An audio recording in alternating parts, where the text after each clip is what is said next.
उत्तर प्रदेश शासन ने कुछ आपसे तमाम संगठनों से कुछ राय मांगी है, सुझाव रखे। 8वें वेतन आयोग का गठन केंद्रीय कर्मचारियों के लिए हुआ है।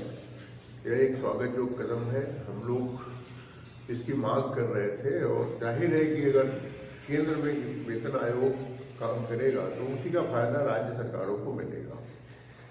हम लोगों के पास एक चिट्ठी वित्त वेतन आयोग 2 से आई है जिसमें उन्होंने 8वें वेतन आयोग के बारे में कुछ सुझाव मांगे हैं।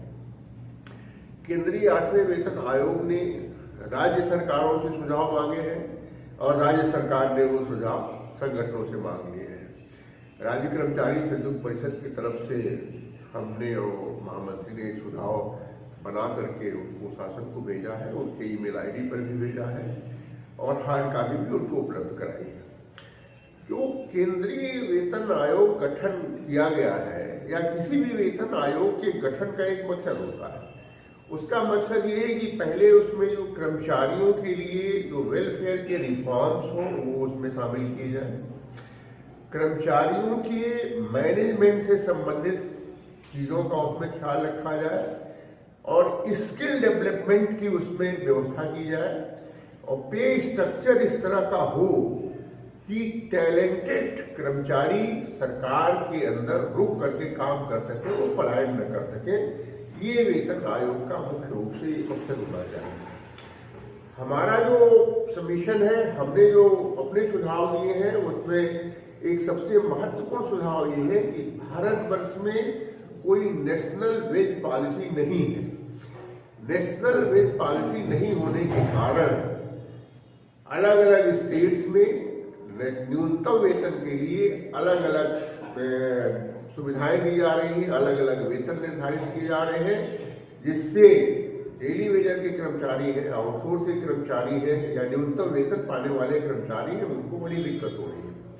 तो सबसे पहला काम 8वें वेतन आयोग को ये करना चाहिए, जो मेरा सुझाव है कि एक आप नेशनल वे पॉलिसी तय कर दीजिए, राष्ट्रीय स्तर पर एक न्यूनतम तय कर दीजिए और कोई भी एम्प्लॉयर उससे कम किसी को न दे, अगर वो उससे कम दे तो उसको दंडित किया जाए। एक तो हमारा ये सजेशन है।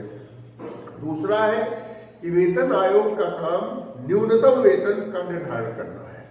अब न्यूनतम वेतन का निर्धारण कैसे करेंगे? न्यूनतम वेतन के निर्धारण के लिए एक क्रायड फार्मूला बना है। डॉक्टर वैलेस क्रायड ने एक पॉलिसी बनाई और उस पॉलिसी के तहत उन्होंने कहा कि जो minimum requirement of the family है उसमें न्यूट्रिएंट भी शामिल है, विटामिन भी शामिल है, उसमें एनिमल फैट भी शामिल है, जैसे मिल्क है, बटर है, फिश है, मीट है इत्यादि ये सब शामिल किया जाना चाहिए और एक हेल्दी यानी पौष्टिक भोजन परिवार को मिलना चाहिए। उसके लिए उन्होंने परिवार में 3 यूनिट माना है। एक यूनिट हस्बैंड, वाइफ और 2 माइनर बच्चे। हस्बैंड को उन्होंने एक पूरा यूनिट माना, वाइफ को उन्होंने 0.8 यूनिट माना और 2 माइनर बच्चों को 0.6 यूनिट ईच माना। इस तरह से उन्होंने इसको 3 यूनिट का कंजम्पशन किया। इसको इंडियन लेबर कॉर्पोरेशन ने 1955 में एक राइट फार्मूले को एक्सेप्ट कर लिया और उसी के आधार पर मिनिमम वेज तय होता है। इन सारी चीजों के साथ जो मार्केट अपडेट है वो उसमें जोड़ा जाता है। तो हमने इस संबंध में बॉम्बे, हैदराबाद, बेंगलोर, पुणे, लखनऊ, दिल्ली यहाँ पर मार्केट अपडेट लिया और मार्केट अपडेट के बाद हमने एक समरी बनाई कि न्यूनतम मिनिमम वेज क्या हो सकता है।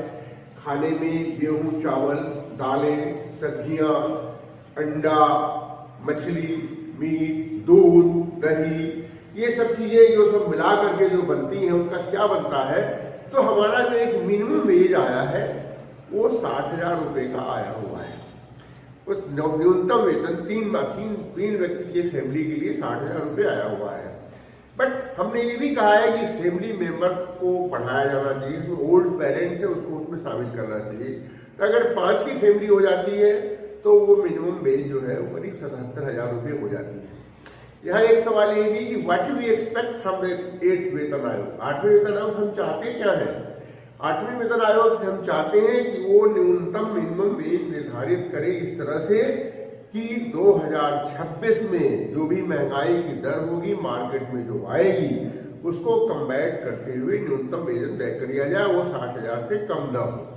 और उसको तय करने के लिए जहां तक मैं समझता हूं कि 7वें वेतन आयोग ने यही एक right formula Indian labour corporation का अडॉप्ट किया था, वही फार्मूला 8वें वेतन आयोग को भी अडॉप्ट करना चाहिए, उसी से निकालेंगे। मैंने उनको एक चार्ट बना करके दिया है, उस चार्ट से उनको आसानी मिल जाएगी। इसके बाद फ्रीक्वेंट फैक्टर है जिसके आधार पर वेतन का स्ट्रक्चर निर्धारित होता है। वो 7वें वेतन आयोग ने 2.57 किया था, हम लोगों ने उसको कैलकुलेट करके 3.33 का किया है। उसके लिए जो परिवार 3 का है, अगर 5 के परिवार के लिए हम मिनिमम निकालते हैं तो फार्मूला 4.28 का आ जाता है। हाउस रेंट बढ़ाने की बात हम लोगों ने की है। इंक्रीमेंट का रेट 6ठे वेतन आयोग से बढ़ाने, 6ठे वेतन आयोग में 3% का इंक्रीमेंट दिया गया, 7वें वेतन आयोग ने भी उसको 3% को मान लिया। बट महंगाई दर बढ़ गई है और उस महंगाई दर को देखते हुए हम लोगों ने कहा है, राय दिया, सुझाव दिया है कि एनुअल इंक्रीमेंट 5% के आसपास रखा जाए। इसके अलावा संविदा कर्मचारी हैं, आउटसोर्स कर्मचारी हैं, महिला कर्मचारियों की समस्याएं हैं, इन सारी पेंशनर्स की समस्याएं हैं, डेथ ग्रेजुटी की समस्या, ये सारे बिंदु हमने अपने प्रत्यावेदन में उठा करके और राज्य सरकार को दिए हैं। आज इस संबंध में वित्त विभाग के विशेष सचिव से मेरा डिस्कशन भी हुआ था और उन्होंने कहा कि आपके प्रत्यावेदन में जो भी बनाया गया है, महामंत्री द्वारा बनाया गया है, कि तमाम बिंदु ऐसे हैं जिनको एक्सेप्ट किया जा सकता है, उनके आधार पर रिकमेंडेशन की जा सकती है और इसको हम कंसीडर करेंगे। तो ये हम लोगों ने किया।